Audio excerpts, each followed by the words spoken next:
3. Bab. Şunu bilgin ki, ahir zamanda ağır kunlar boludu. Bu çağda insanlar özünle oylaydigan, pulperest, maqtançaq, takabbur ve küfürlük kılıdgan, ata-anasının sözünü anlamaydigan, vapaga japa kılıdgan, Xudaga beparvolik kılıdgan, köyümsiz, başkalarını keçürmeydigan, töhmetxor, özünü tutamaydigan, vahşi, şundaqla xayr saxavatning düşmini boludu. Ular satqun, telve ve hakavur bolup, kayıp sapani Xudodan yaxshi ko'rdi. Sirtqi qiyofatda ixlosmand bo'lib elib, amaliyotda ko'nglida Xudoning qudratini inkor qiladi. Bundaqlardan yiroqdir. Ularning orasidagi ba'zi kishilar boshqalarning uylariga suqunib kirib elib, irodasi ojiz, gunohga patgan ve her xil arzu havaslarning quli bo'lib qolgan ayollarni ozdirdi.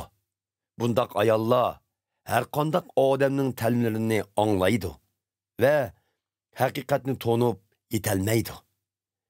Yanni bilan Yambiri Musa payg'ambarga qandaq qarshi chiqqan bo'lsa, bu ozdirg'uchilarmi haqiqatga shundaq qarshi chiqadi.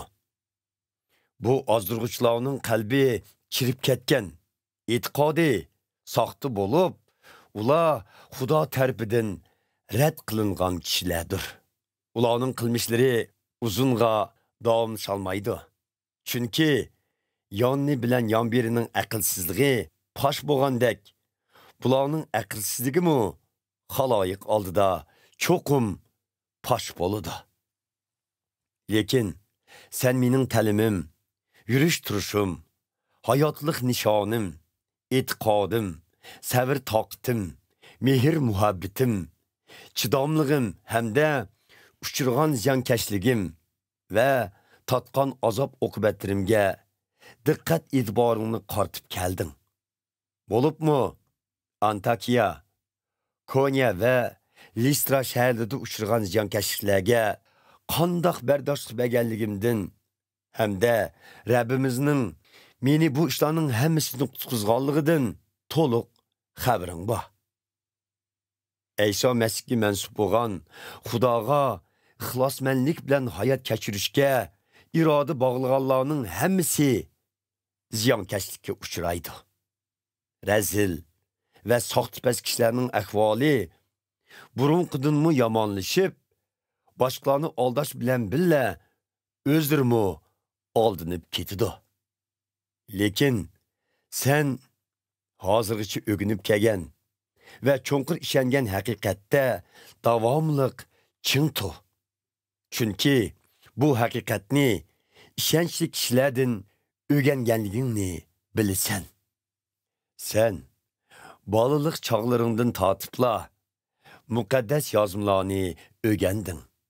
Bu yozmalar sana İsa Mesihga bo'lgan e'tiqod orqali qutqizilishga elib boradigan aql farosatni taqdim qildi.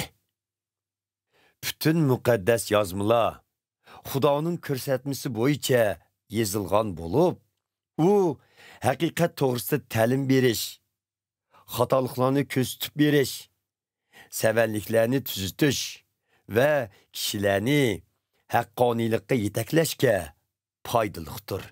U Xudoga mansub bo'lgan kishilarni to'liq qurollantirib, ularni har qanday yaxshi ishlarni qilishga tayyor turg'izalaydi.